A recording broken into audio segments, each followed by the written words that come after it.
the night of the fight, they weigh like a 20, 18 pounds more than you. Is difficult.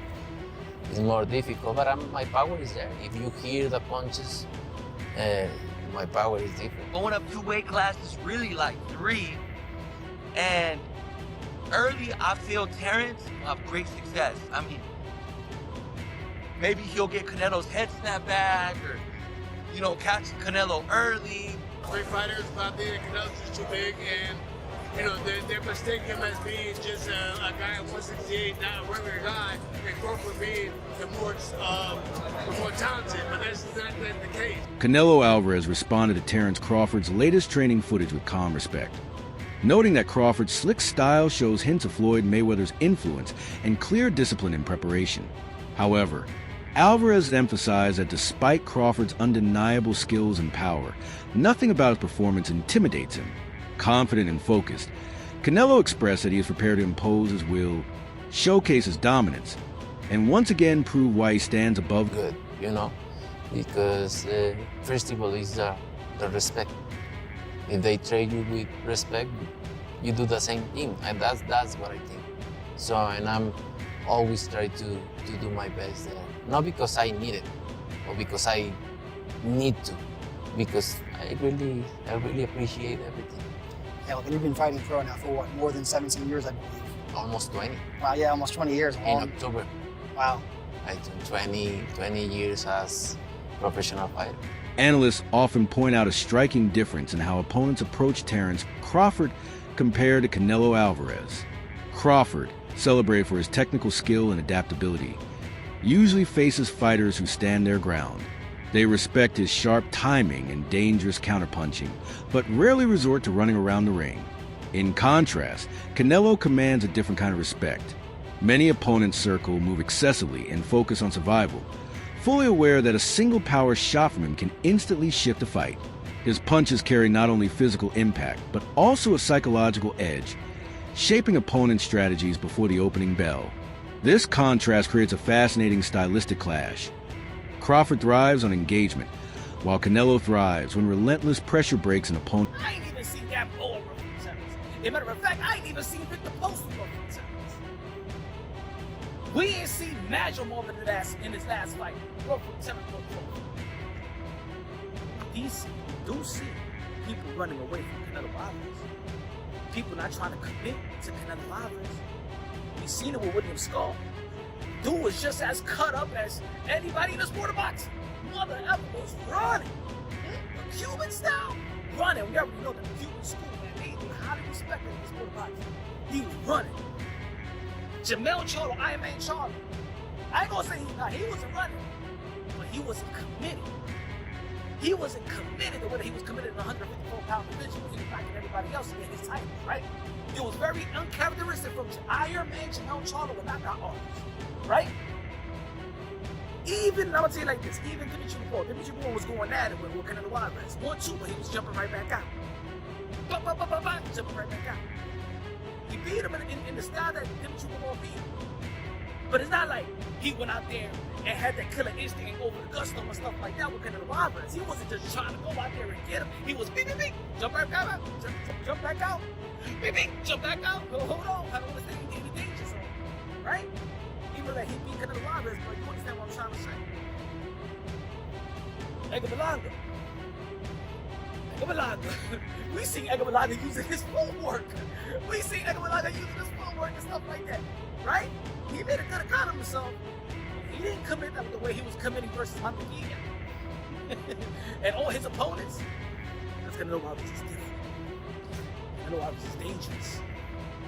I've been hearing, of course, I've been saying that Bill Crawford is dangerous, but ain't nobody. I never saw nobody that fought Terence Crawford have fear in their heart, fear in their eyes. Even when they was getting beat down from Terence Crawford. They still step to Terence Crawford. Canelo Alvarez's sparring partners, having personally endured his power, often provide a blunt perspective on the looming clash with Terence Crawford. One sparring partner openly doubted Crawford's chances, arguing that he cannot realistically handle the added weight. The logic is based on first-hand experience. Canelo has consistently faced and defeated naturally bigger men, even light heavyweights, proving his ability to compete at the highest levels of strength and durability. Crawford, by contrast, is stepping into uncharted territory. While additional muscle may boost his power, it also risks slowing his speed and reflexes, the very qualities that define his style.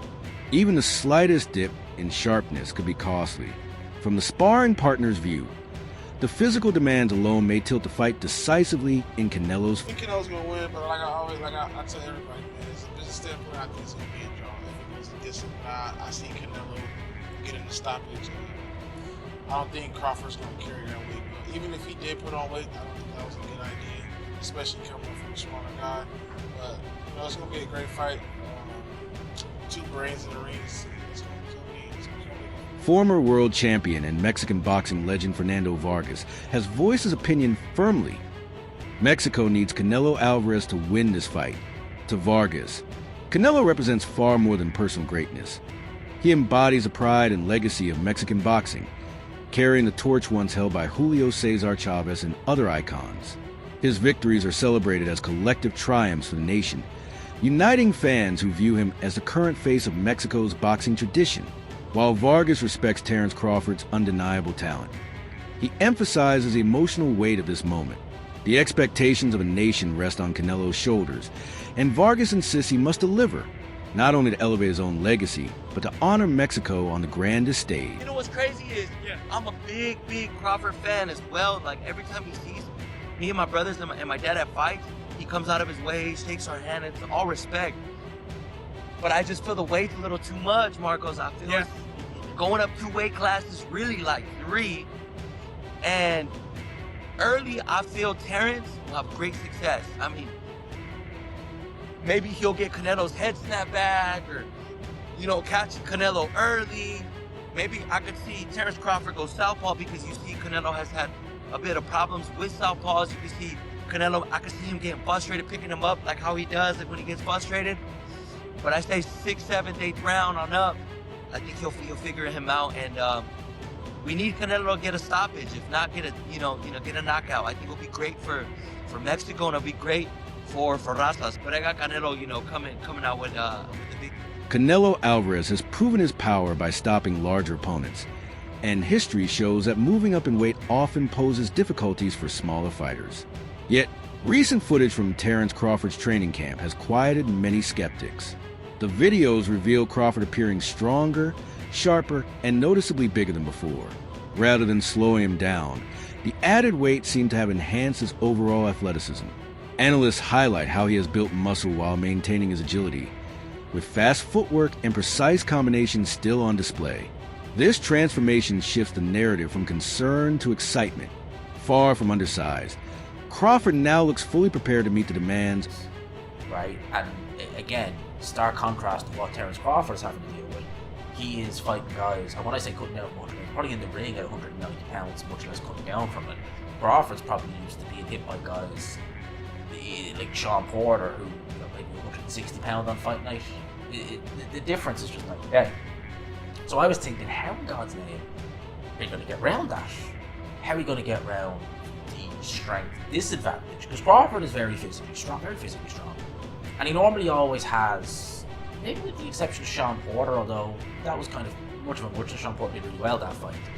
He's normally always had the physical strength advantage. Very physically strong as Terence Crawford. And I just remember thinking, how are you going to get around that? You're used to hitting guys and they get hurt. Alvarez has been hit by Danny Jacobs. He's been hit by Triple G.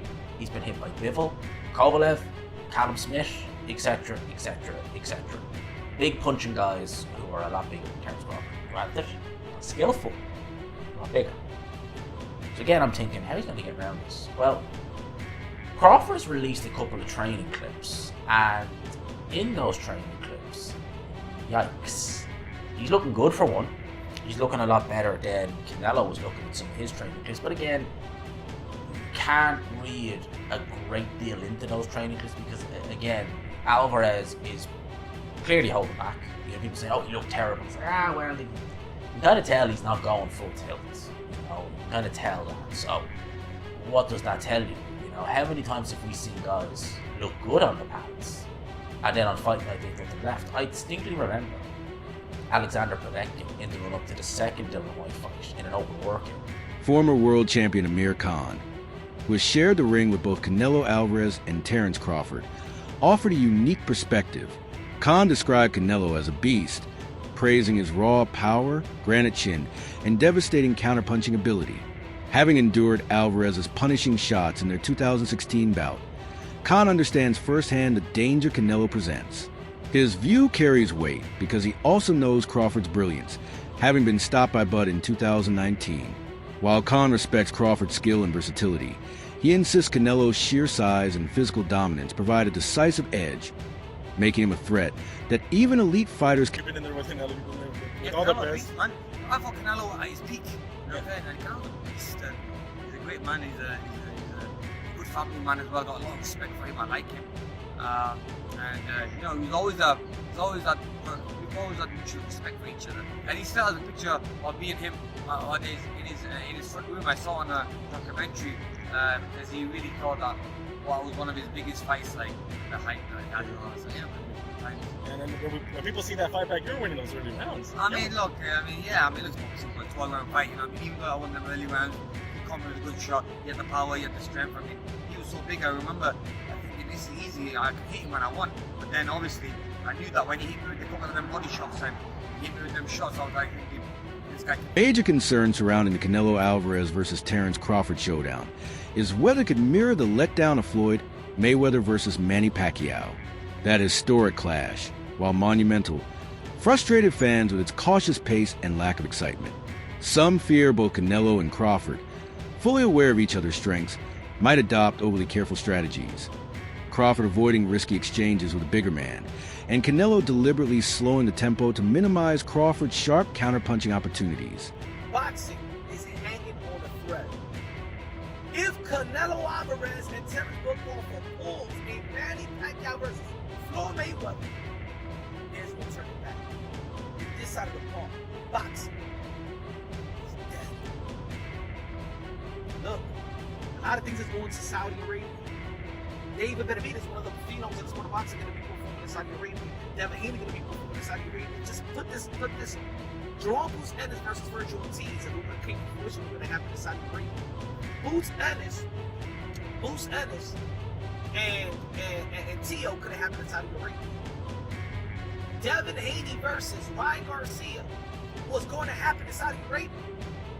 So a lot of these big fight that it was planned was not going to be here. It's not going to be here. So for networks to trust the sport of boxing once again, this fight between Canelo Alvarez versus Terence Crawford, whoever you pick, whoever you support, is more than just wins and losses. It doesn't matter. The fight has to win. Doesn't matter if Canelo Alvarez, doesn't matter if Terence Crawford win or lose. The fight has to win. Just like when it was Hagler versus Hearns on Monday, prime time. Prime time. That was a fight on a Monday. Prime time, free TV. They put up a wonderful performance in this day. People still remember, and it was only 3 rounds. Canelo Alvarez and Terence Crawford, they better show out and entertain. Boxing analyst Elam stressed a crucial truth. At the elite level, skill alone does not guarantee victory. Durability, composure, and proven experience against heavy hitters are just as important. Canelo Alvarez has repeatedly shown his toughness and adaptability, battling bigger men from light middleweight to light heavyweight with success. Terence Crawford, by contrast, is entering unfamiliar territory. While his skill set is unquestionable, Elam highlighted the uncertainty of how Crawford will respond to Canelo's power. In high-stakes fights, a single clean shot can decide everything. Canelo's proven comfort in such moments gives him a clear edge, magnifying Crawford's challenge. Canelo has to, Crawford has to box and not care to like crowd please. He has to stick and move. If he sits there too long with Canelo, I think Canelo, his defense is great. He'll be able to withstand it and take him and walk in the fight. Besides being a boxing coach, you're an expert in strength and conditioning. Crawford never fought more than 164. Do you think bulking up. Obviously, he's bulking up. We're seeing the picture. He's moving up from 147, 54, 60, 68. He's going to gain 15, 20, 30 pounds for sure. Will that slow him down by around 5, 6, 7? The heart, the muscle, the oxygen you take. I mean, if you're not, your body's not used to fighting at that size. It doesn't not make a difference. It depends on what type of shooting it is for the So like when you do like explosive stuff and things like that, plyometric is different. But he has to bulk up, so he has to lift a little bit of weight. I'm pretty sure he has people with the knowledge and the probability that he has to get the right people to do the right thing. That wraps up today's video.